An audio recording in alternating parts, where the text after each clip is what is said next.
नमस्कार मित्रों। आज का हमारा टॉपिक है RPSC first grade first paper history, prominent leaders of national movement, part number 4। इससे पहले हम 3 पार्ट इसके कंप्लीट कर चुके हैं और उन 3 पार्टों में हम 9 प्रमुख जो राष्ट्रवादी नेता है उनके बारे में हम कंप्लीट जानकारी प्राप्त कर चुके हैं। आज उसी क्रम में आज ये चौथा पार्ट है और इस चौथे पार्ट में हम लास्ट हमारे 10वें नंबर के जो राष्ट्रवादी नेता हैं सुभाष चंद्र बोस, उनके बारे में जानकारी प्राप्त करेंगे। और उसी के साथ जो प्रोमिनेंट लीडर्स है, प्रमुख राष्ट्रवादी नेता वाला जो हमारा टॉपिक है वह आज के इस वीडियो के साथ ही समाप्त हो जाएगा। तो इससे पहले हम देखते हैं कि पिछली परीक्षाओं में सुभाष चंद्र बोस के बारे में 2 प्रश्न यहाँ से पूछे गए थे, जिनमें पहला प्रश्न था कि सुभाष चंद्र बोस के बारे में निम्नलिखित में से कौन से कथन सत्य हैं। तो मैंने जब आपको 9 नेता जब पढ़ाए थे तो उनमें भी आपको बताया था कि तथ्यात्मक प्रश्न भी आपको याद रखना है, क्योंकि कई बार कूट चयन वाले प्रश्न भी यहाँ से पूछे जा सकते हैं कि निम्नलिखित में से कौन कौन सी बातें निम्नलिखित नेता से संबंधित हैं। तो ऐसा ही एक प्रश्न सुभाष चंद्र बोस जी के बारे में पूछा गया था कि जो कुछ कथन है और ये जो कथन है इनमें से कौन कौन से कथन हैं जो सुभाष चंद्र बोस जी से संबंधित हैं। तो जैसे यहाँ पर 4 कथन थे। पहला कथन है कि CR दास ने इन्हें नेशनल कॉलेज का प्राचार्य नियुक्त किया था। दूसरा है सुभाष ने कलकत्ता नगर निगम के मुख्य कार्यकारी अधिकारी के रूप में कार्य किया। तीसरा है कालांतर में वे कलकत्ता नगर निगम के महापौर चुने गए। और चौथा है कि 1939 में उन्होंने कांग्रेस में फॉरवर्ड ब्लॉक का गठन किया था। तो इन चारों में से आपको ये देखना है कि कौन कौन से तथ्य हैं जो सुभाष चंद्र बोस से संबंधित हैं, और इन्हीं में से आपको कूट चयन करके बताना है कि जैसे 4 कथनों में A, C और D सही है, या फिर केवल B और D सही है, या फिर B, C, D सही है, या फिर A, B, C, D, यानी चारों कथन सही हैं। इनमें से आपको इस पार्ट को देखने के बाद में कमेंट बॉक्स में इसका आंसर आपको बताना है। दूसरा प्रश्न जो इनसे संबंधित पूछा गया था वो यही पूछा गया था, कथन था, और जोर देकर के मैंने हर राष्ट्रवादी नेता के जो प्रमुख कथन रहे हैं उनको हमारे नोट्स में मैंने शामिल भी किया है। और मैंने प्रश्नों की प्रकृति के बारे में बात करते हुए भी आपको बताया था कि किस तरह से प्रश्नों की प्रकृति होती है। तो यहाँ से कथन आया था कि मैं ईश्वर की पवित्र सौगंध खाकर कहता हूँ कि मैं भारत तथा उसके 38 करोड़ वासियों की स्वतंत्रता के लिए अपने अंतिम श्वास तक युद्ध करता रहूँगा। यह कथन किसका है? तो यह कथन भी किसका है? सुभाष चंद्र बोस का। इसका आंसर मैं इसलिए बता रहा हूँ कि आज के हमारे जो प्रमुख नेता हैं वो केवल एक ही नेता हम पढ़ रहे हैं और जिनका नाम है सुभाष चंद्र बोस। तो इसीलिए इसका आंसर सीधा सा है, वो मैं आपको बता देता हूँ, सुभाष चंद्र बोस। आपको केवल आज जो हमारा जो फर्स्ट प्रश्न था कूट चयन करके उसका आंसर आपको कमेंट बॉक्स में बताना है। तो आज हमारे ये 10वें नंबर के नेता हैं और वीडियो के स्टार्ट में मैंने आपको बताया था कि प्रमुख राष्ट्रवादी नेताओं में ये अंतिम नेता हैं जिनका नाम भी है नेताजी सुभाष चंद्र बोस। सबसे पहला पॉइंट है कि इनके जन्म की हम बात करें तो इनका जो जन्म है वो 23 जनवरी 1897 उड़ीसा के कटक में हुआ था। तो उड़ीसा राज्य के कटक शहर में इनका जन्म हुआ था। इनके पिता का नाम जानकी दास बोस, जिनको राय बहादुर की उपाधि प्रदान की गई थी। तो इसीलिए मैंने कोष्टक में लिखा है कि सुभाष चंद्र बोस के पिताजी को कौन सी उपाधि से नवाजा गया था। तो यहाँ से हमारा आंसर हो जाएगा राय बहादुर की उपाधि से। कि माता का नाम प्रभावती बोस था। तो यहाँ पर मैंने तीनों के नाम लिख दिए हैं। खुद का नाम नेताजी सुभाष चंद्र बोस, पिताजी का नाम जानकी दास बोस जिनको राय बहादुर की उपाधि दी गई थी, और माता का नाम प्रभावती। संघर्ष के लिए वे 2 बातों से प्रेरित थे, यानी सुभाष चंद्र बोस को स्वतंत्रता आंदोलन में अंग्रेज़ों से संघर्ष करने के लिए 2 बातों ने प्रेरित किया था। तो कौन कौन सी दोनों बातें हैं? जिनमें पहली बात थी कि विश्व युद्ध के दौरान अंग्रेज़ों का भारतीयों के प्रति असामान्य व्यवहार। असामान्य का मतलब है आम व्यवहार। यहाँ पर ये थोड़ा सा आपको दिखेगा नहीं, आम व्यवहार। तो जब 1945 के लगभग जब विश्व युद्ध चल रहा था, प्रथम विश्व युद्ध, उस दौरान अंग्रेज़ों का जो भारतीयों के प्रति जो व्यवहार था वो आम व्यवहार रहा, कोई स्पेशल व्यवहार नहीं रहा। इस बात ने भी नेताजी सुभाष चंद्र बोस को संघर्ष के लिए प्रेरित किया। और दूसरा जो कारण है वो है कि रेल और सड़कों पर भारतीयों के साथ असभ्य व्यवहार किया जाता था।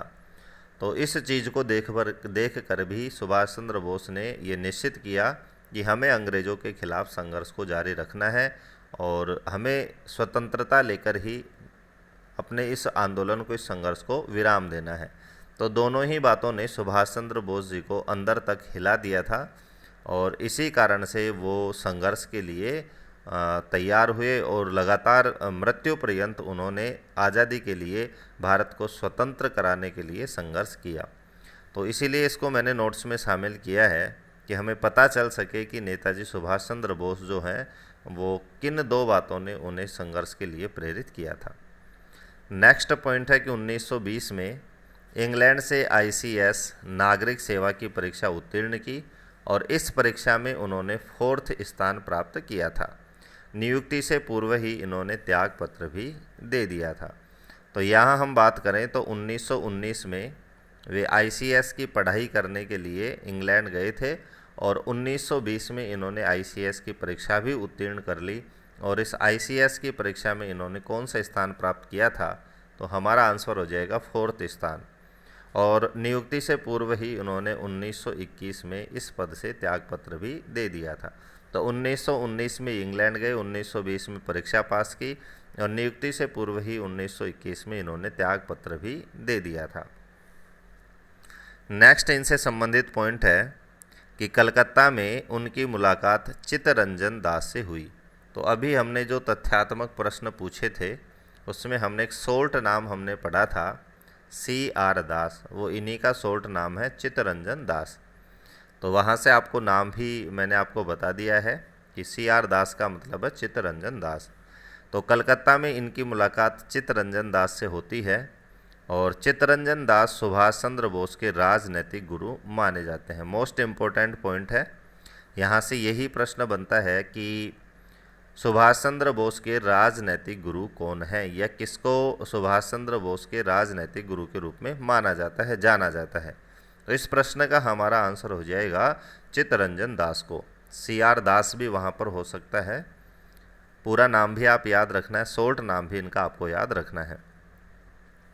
नेक्स्ट पॉइंट है कि प्रिंस ऑफ वेल्स के भारत आगमन का विरोध करने पर 10 दिसंबर 1921 को नेताजी प्रथम बार जेल गए थे। तो जब प्रिंस ऑफ वेल्स भारत आए थे तो हर तरफ इनके स्वागत की तैयारियां हो रही थी। तो उस समय नेताजी सुभाष चंद्र बोस ने इनके आगमन का विरोध किया और इसी वजह से 10 दिसंबर 1921 को नेताजी प्रथम बार जेल गए थे। तो यहाँ पर जो प्रश्न बनता है वो यही बनता है कि सुभाष चंद्र बोस प्रथम बार जेल कब गए थे, तो इसका आंसर हो जाएगा 10 दिसंबर 1921 को। नेक्स्ट पॉइंट है, जेल से वापस आने पर 1921 में बांग्लार कथा समाचार पत्र के संपादन का कार्य संभाला। तो यहाँ से यही प्रश्न बनता है कि निम्नलिखित में से कौन से राष्ट्रवादी नेता ने बांग्लार कथा समाचार पत्र का संपादन किया। तो चारों ऑप्शन में हमें सुभाष चंद्र बोस पर टिक करना है कि सुभाष चंद्र बोस ने बांग्लार कथा समाचार पत्र के संपादन का कार्य संपादित किया। नेक्स्ट पॉइंट है, अपने जीवन काल में नेताजी 11 बार जेल गए व 8 वर्ष जेल में बिताए। तो अभी हमने पढ़ा था 1921 में ये पहली बार जेल गए थे और कुल मिलाकर इनके पूरे जीवन की हम बात करें कि कितने बार जेल गए थे, तो उसकी संख्या का आंसर हो जाएगा कि 11 बार जेल गए। और अपने जीवन के कितने वर्ष इन्होंने जेल में बिताए, तो अपने जीवन के 8 वर्ष इन्होंने जेल में बिताए। नेक्स्ट पॉइंट है, 1923 में नेताजी को कलकत्ता निगम का मुख्य कार्यकारी अधिकारी नियुक्त किया गया। तो यहाँ से आप देख सकते हैं कि हमारा एक प्रश्न था कि निम्नलिखित में से कौन से तथ्य नेताजी से संबंधित है। तो एक तथ्य आपके सामने है कि 1923 में नेताजी को कलकत्ता निगम का मुख्य कार्यकारी अधिकारी नियुक्त किया गया। 1924 में उन्हें वापस कैद कर लिया गया और बर्मा की मांडले जेल में भेज दिया गया था। तो जेल वाला प्रश्न यहाँ से आपको क्लियर करना है, ये भी मोस्ट इम्पोर्टेंट प्रश्न है कि नेताजी सुभाष चंद्र बोस को कौन सी जेल में रखा गया, या कौन से राष्ट्रवादी नेता का संबंध कौन सी जेल से है, या फिर मांडले जेल का संबंध कौन से राष्ट्रवादी नेता से है। तो यहाँ पर हमारा जवाब हो जाएगा नेताजी सुभाष चंद्र बोस। तो कब इनको मांडले जेल में भेजा गया था? 1924 में। नेक्स्ट हमारा पॉइंट है, साइमन कमीशन के भारत आगमन के विरोध में सुभाष चंद्र बोस ने बंगाल छात्र संघ एवं बंगाल युवक संघ का नेतृत्व किया। तो इससे पहले हमने पढ़ा था कि प्रिंस ऑफ वेल्स के भारत आगमन का भी इन्होंने विरोध किया था। उसी तरह से जब साइमन कमीशन भारत आया था तो उसका भी इन्होंने पुरजोर विरोध किया था, और इसी विरोध को जारी रखने के लिए और इस विरोध को बुलंद करने के लिए बंगाल के दो संगठनों का इन्होंने नेतृत्व किया था। तो यहाँ से यही प्रश्न बनता है कि कौन से दो संगठनों का इन्होंने नेतृत्व किया था। तो उनमें पहला संघ है बंगाल छात्र संघ और दूसरा बंगाल युवक संघ। केवल एक शब्द में यहाँ परिवर्तन है, वहाँ पर छात्र शब्द है और दूसरे संगठन में युवक शब्द है। तो दोनों का इन्होंने नेतृत्व किया था। किसका विरोध करने के लिए? साइमन कमीशन के भारत आगमन का विरोध करने के लिए। नेक्स्ट पॉइंट है 1928 की हम बात करें तो 1928 के कलकत्ता के कांग्रेस अधिवेशन में पूर्ण स्वतंत्रता का प्रस्ताव रखा, लेकिन वह पास नहीं हुआ। तो यहाँ से प्रश्न बनता है कि कांग्रेस के अधिवेशन में पूर्ण स्वतंत्रता का प्रस्ताव रखने वाले राष्ट्रवादी नेता कौन थे? तो नेताजी सुभाष चंद्र बोस थे। या फिर नेताजी सुभाष चंद्र बोस ने कौन से अधिवेशन में पूर्ण स्वतंत्रता का प्रस्ताव रखा? तो यहाँ से हमारा आंसर हो जाएगा 1928 के कलकत्ता के कांग्रेस अधिवेशन में इन्होंने पूर्ण स्वतंत्रता का प्रस्ताव रखा। नेक्स्ट पॉइंट है, नेताजी 2 बार कांग्रेस के राष्ट्रीय अध्यक्ष चुने गए। इस टॉपिक से भी कई बार प्रश्न पूछा गया है, और जब हम प्रश्न सोल्व करेंगे हमारा हिस्ट्री का पार्ट कंप्लीट होने के बाद में, तो वहाँ पर भी हम व्याख्यात्मक प्रश्नों की, यदि हमारे पास समय रहा तो 2-4 टेस्ट सीरीज में आपको परीक्षा के नज़दीक यहाँ पर बताऊँगा। तो उस तरह भी वहाँ पर भी हम देखेंगे कि किस तरह के प्रश्न परीक्षा में आते हैं, किस तरह से उनको हमें सोल्व करना है। तो यहाँ से प्रश्न बनता है कि राष्ट्रीय अध्यक्ष कांग्रेस के नेताजी को कितने बार चुना गया? तो इसका आंसर है 2 बार। कब कब चुना गया और कौन से अधिवेशन में चुना गया, तो उसकी बात करें तो सबसे पहले 1938 में इन्हें हरिपुरा कांग्रेस अधिवेशन में अध्यक्ष चुना गया, और उसके नेक्स्ट ईयर यानी 1939 में त्रिपुरी कांग्रेस अधिवेशन में भी इन्हें अध्यक्ष चुना गया। त्रिपुरी अधिवेशन की बात करें तो गांधी जी के पुरजोर विरोध के बावजूद भी इन्हें राष्ट्रीय अध्यक्ष के रूप में चुना गया था। गांधी जी ने इनका विरोध किया, लेकिन फिर भी इनको अध्यक्ष के रूप में 1939 में चुना गया था। तो यहाँ से यही याद रखना है कि 2 बार वो कब कब कांग्रेस के अध्यक्ष चुने गए थे।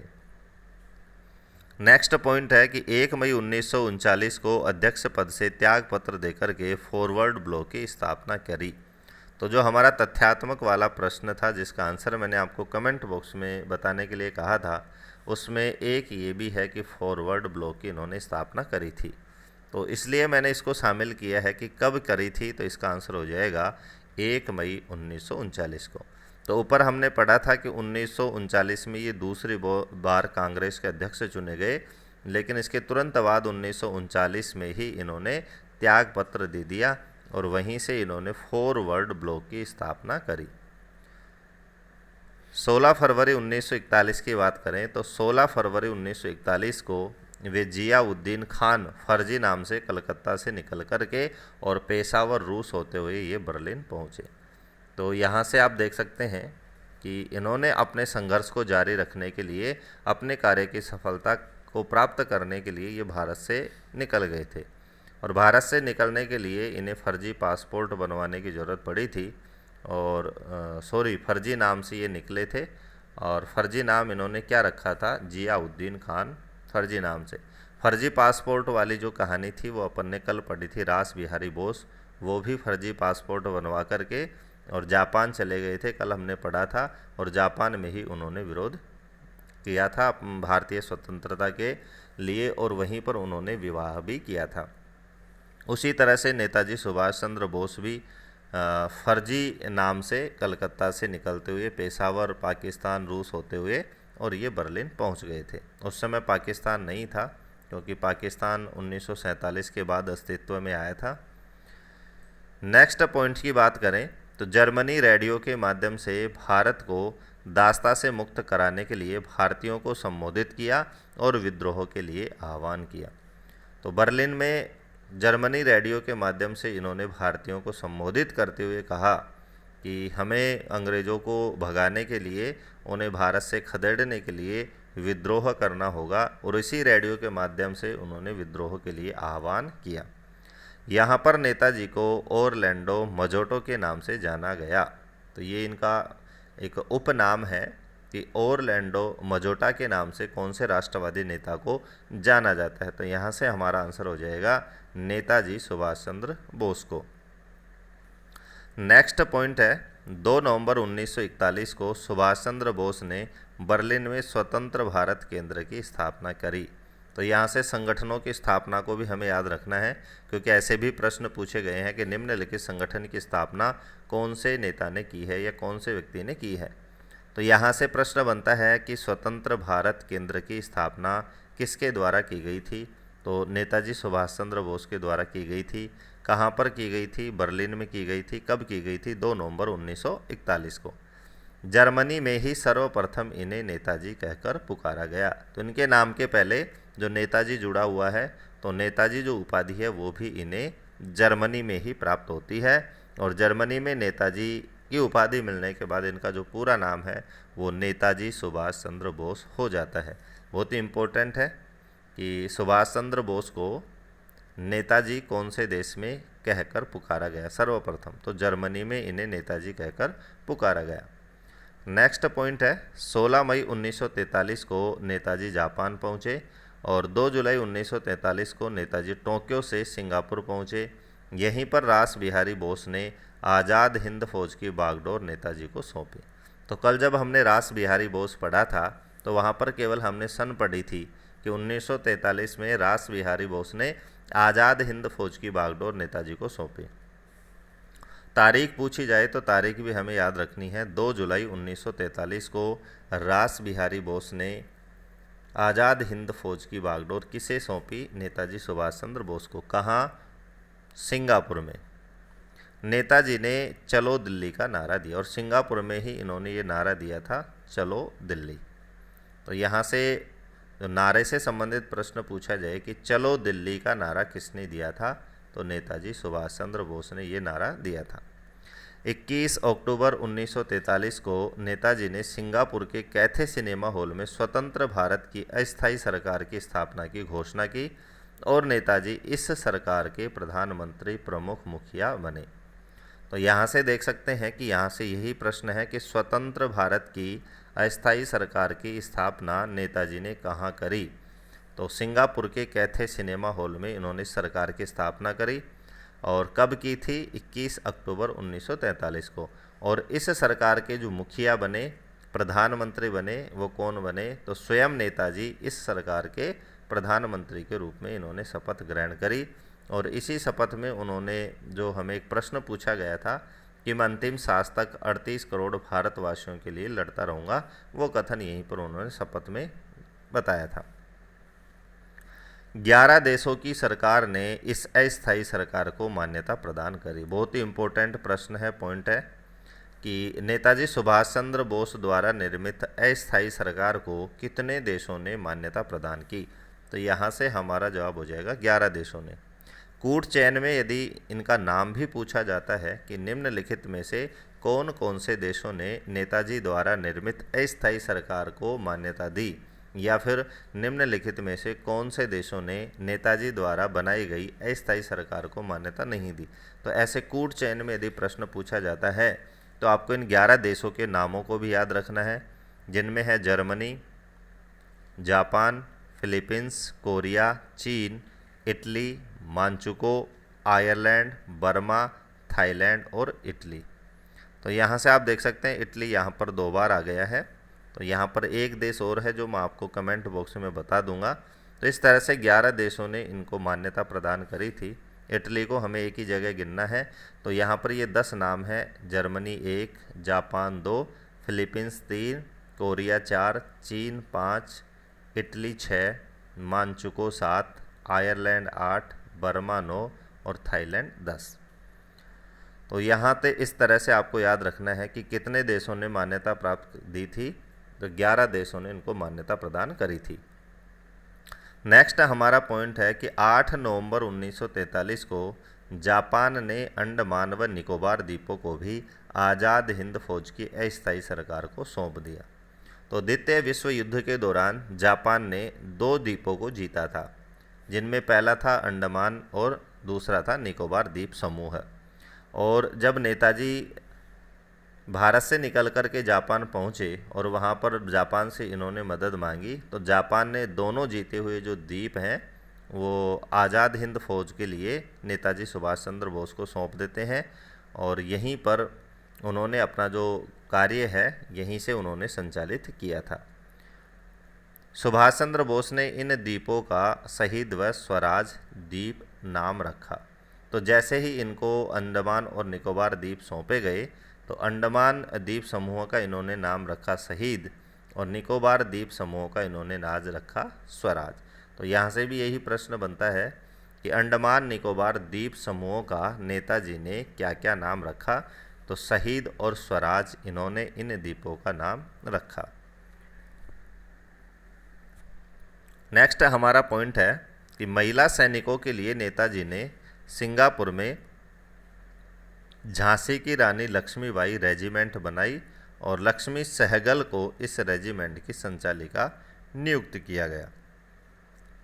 तो यहाँ से यही प्रश्न है कि नेताजी ने महिला सैनिकों के लिए कौन सी रेजिमेंट का निर्माण किया। तो नाम भी आपको याद रखना है, झांसी की रानी लक्ष्मीबाई रेजिमेंट। तो ये रेजिमेंट का नाम है, और इस रेजिमेंट का जो प्रमुख संचालिका किसे नियुक्त किया गया, तो वहाँ पर आपको राम याद रखना है, लक्ष्मी सहगल। तो रेजिमेंट में भी लक्ष्मी शब्द है, और इसकी जो संचालिका थी, इसकी जो प्रमुख थी, उसके नाम में भी लक्ष्मी है, लक्ष्मी सहगल। नेक्स्ट हमारा पॉइंट है कि INA, जिसकी फुल फॉर्म है आज़ाद हिंद फौज। तो यहाँ पर मैंने INA शब्द इसीलिए लिया है ताकि INA शब्द से भी प्रश्न पूछा जाए तो आप ये समझ सके कि INA का मतलब है आज़ाद हिंद फौज। तो INA में 3 ब्रिगेड थी, जिनका नाम था सुभाष ब्रिगेड, दूसरे ब्रिगेड का नाम था गांधी ब्रिगेड, और तीसरे ब्रिगेड का नाम था नेहरू ब्रिगेड। तो यहाँ से आपको पूछा जाएगा कि आज़ाद हिंद फौज में कितनी ब्रिगेड थी।